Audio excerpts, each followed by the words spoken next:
موجود ان سے بات کرتے ہیں. ہیلو جی السلام علیکم. ہیلو جی السلام علیکم. ہیلو جی السلام علیکم. وعلیکم السلام. جی موجود کون ہے؟ شبیر احمد بول رہا ہوں ملتان سے. جی شبیر احمد صاحب کچھ کہیں گے؟ جی میں سب سے پہلے میرا عیسیٰ بھائی سے سوال ہے کہ کیا چارپائی پر نماز پڑھ سکتے ہیں؟ اور دوسری بات یہ ہے کہ وہ شہنشاہ صاحب سے یہ سوال ہے کہ یہ جو اہل تشیع حضرات ہیں یہ ماتم کرتے ہیں اور یہ ظاہر کرتے ہیں کہ ان کو حضرت امام حسین کے شہادت کا زیادہ دکھ یا غم ہے، تو کیا جو ہم لوگ ماتم وغیرہ نہیں کرتے تو کیا ہمیں ان کا دکھ نہیں ہے؟ اور اس کی کیا وجہ ہے؟ کہاں سے اس کا یہ یعنی کہ سمجھیں کہ یہ جو ماتم شروع کیا ہے یہ کنہوں نے پہلے شروع کیا؟ چلے صحیح ٹھیک ہے، آپ کے سوال کا جواب بھی دے دیں گے. پہلے ہم میرے خیال میں عیسیٰ بھائی سے پوچھتے ہیں سوال کا جواب. دیکھیں بھائی، نماز جو ہے اس کا حکم اگر بیماری کی صورت میں، کسی معذوری کی صورت میں اگر آپ اٹھ نہیں سکتے، بیٹھ نہیں سکتے، چرپائی پہ بھی پڑھ سکتے ہیں. ایون اگر آپ ہل نہیں سکتے ہیں تو آپ اشاروں سے بھی پڑھ سکتے ہیں. نماز کے لیے بہت ساری آسانیاں ہیں، اللہ اور اس کے حبیب نے پیدا کی ہیں، بہت ساری احادیث ہیں. لیکن اگر کوئی سبب نہیں ہے، آپ فزیکلی صحیح ہیں، آپ کو کوئی پرابلم نہیں ہے، تو بہتر یہ ہے کہ با جماعت نماز پڑھی جائے، اس کا زیادہ اجر ہے. بہت بہت شکریہ. چارپائی پہ نماز یا ایسی جگہ پہ نماز کی جو متحرک ہو، پاک ہو، ہلتی نہ ہو، تو کیونکہ چارپائی کا تصور آتے ساتھ ہلنا تو چارپائی ہے، بیڈ تخت نہیں ہے. چنانچہ ایسی جگہ جو متحرک ہو اور ہل رہی ہو وہاں پر نماز صحیح نہیں ہے. لہذا ایسی جگہ پر نماز پڑھی جائے کہ جہاں تحرک نہ ہو بدن کے اندر. جہاں تک بات انہوں نے اہل تشیع کے ماتم کی تو میں عرض کروں گا کہ اس طرح کے سوالات اچھے بھی ہیں اور اس کے نتیجے بھی بعض اوقات برے بھی نکلتے ہیں.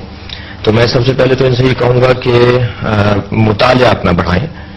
حضرت نبی مکرم نے حضرت حمزہ کے جنازے پہ عمومی عام سب کے سامنے رونے کا حکم دیا. اہل تشیع جو روڈ پر، چوک پہ، بازاروں میں روتے ہیں اور ماتم کرتے ہیں وہ سنت پیغمبر ہے. اور سب پر واضح ہے یہ حدیث کے جنگ احد کے اندر جب حضرت حمزہ سید الشہداء حضرت حمزہ کی شہادت ہوئی تو سب اپنے اپنے وارثوں پہ گریہ کر رہے تھے. عرب دستور تھا رونا، یہ ہو نہیں سکتا. حضرت عائشہ نے منہ پیٹا تھا نبی کے جنازے پہ. ماتم نہیں ہے تو کیا ہے؟ حضرت عائشہ کی واضح روایت ہے کہ حضرت عائشہ نے اپنے منہ پر ہاتھ مارے تھے جب نبی کی رحلت ہوئی تھی. ہاتھ یوں ماریں یا یوں ماریں کیا فرق ہے؟ یوں ماریں یا یوں ماریں کیا فرق ہے؟ بدن کو مارنا پر اعتراض ہے نا.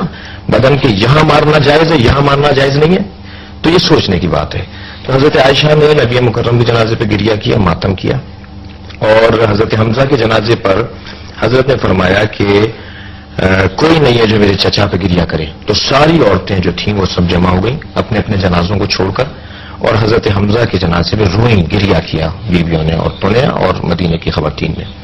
تو گریہ کرنا اور اظہار کرنا گریہ کا، غم کا اظہار کرنا، یہ سنت پیغمبر ہے اور روایات میں بھی آیا ہے. مگر دیکھیں ایک فرقے کے اندر یا ایک فرقے کے اندر یا ایک مسلک کے اندر اگر اس کے بزرگوں نے اجازت نہیں دی ہے تو یہ نہیں سمجھا جائے کہ بس جو دوسرا کر رہا ہے وہ غلط کر رہا ہے، اس کے پاس کوئی دلیل نہیں ہے. دلیلیں ہیں، یہ موقع نہیں ہے ماتم پر دلیلیں دینے کی. محرم میں اگر پروگرام میں بلایا تو میں شاید اس کے اوپر اچھی دلیلیں دوں گا، لیکن یہ بھی کافی ہوگی ان کے لیے کہ ماتم سنت پیغمبر ہے اور اصحاب کرام نے ماتم کیا ہے. میں نے ایک مثال دی کہ یہاں مارنا جائز، یہاں مارنا ناجائز. بدن تو یہ بھی ہے، بدن یہ بھی ہے. اچھا ان کا یہ بھی سوال تھا کہ کیا اگر وہ ماتم نہیں کرتے؟ ہم نہیں کہتے انہیں غلط، ہم نہیں کہتے انہیں غلط. جو ماتم نہیں کرتا ہمیں نہیں کہنا چاہیے. ہر ایک کو اپنے عقیدت کا اظہار کا حق ہے. ہر ایک اپنے انداز سے امام حسین سے محبت کرنا چاہتا ہے.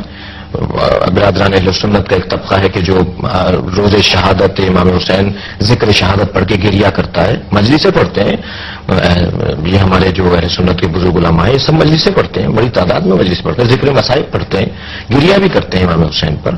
لیکن ہمیں کوئی حق نہیں پہنچتا. اب عیسائی بھی امام حسین کو یاد کرتا ہے، یہودی بھی، ہندو بھی امام حسین کو یاد کرتا ہے. تو ہم کو ٹھیکیدار نہیں ہے کہ اسے کہیں کہ ایسے ہی کرو جیسے ہم یاد کر رہے ہیں. مگر انہیں بھی نہیں چاہیے کہ وہ اگر کوئی دوسرا جس انداز سے کر رہا ہے اس پہ تنقید کرے. دلیل سب کے پاس ہے. میں یہ کھلے دماغ سے کہہ رہا ہوں، دلیلیں ان کے پاس بھی ہیں جو ماتم نہیں کر رہے، دلیلیں ان کے پاس بھی ہیں جو ماتم کر رہے ہیں، اور خود ایک دوسرے کی کتابوں سے.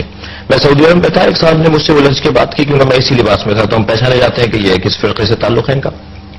وہ مجھ سے الجھنے لگا. میں نے ان سے کہا دیکھیں مناظرہ یا گفتگو اگر دو فرقوں کے درمیان ہو تو اس کا اصول ہوتا ہے کہ آپ میری کتاب کا حوالہ دیں، میں آپ کی کتاب کا حوالہ دیتا ہوں.